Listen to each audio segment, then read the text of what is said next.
In 2015, Samsung quietly published a sentence in its own smart TV privacy policy that should have made headlines for months.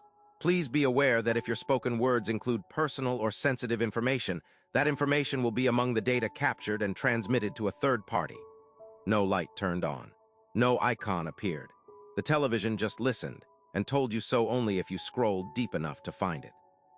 The feature was voice recognition, and it worked like this.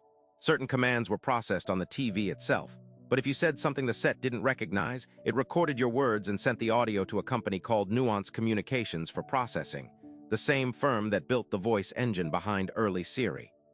That audio left your living room, crossed the internet, and landed on servers you never chose and couldn't see.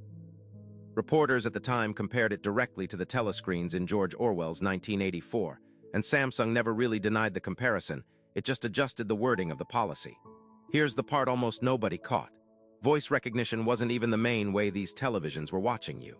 Starting around 2016, nearly every smart TV sold, Samsung included, shipped with something called automatic content recognition, or ACR.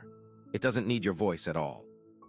It takes a fingerprint of the actual pixels on your screen, dozens of times a second, and matches that fingerprint against a massive database to figure out exactly what show, movie, or commercial is playing, whether it came from cable, a game console, or a streaming stick plugged into the same TV. If you're enjoying this one, subscribe, because tomorrow's secret is even more surprising than this one. The company that got caught hardest for this wasn't even Samsung.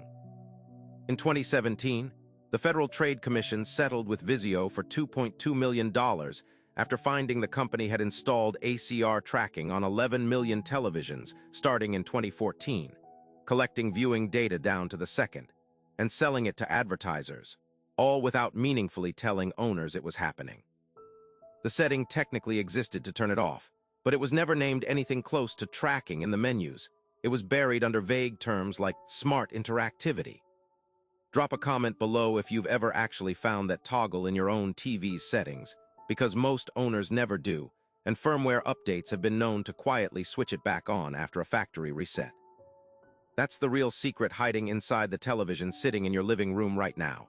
No blinking LED, no mic icon, no obvious sign that it's the same set that once made a company write down, in plain language, that your own words could be captured and shipped off to a stranger's server. The listening light that would warn you was never built in the first place. Hit the bell so tomorrow's secret lands in your feed before you turn the TV on again.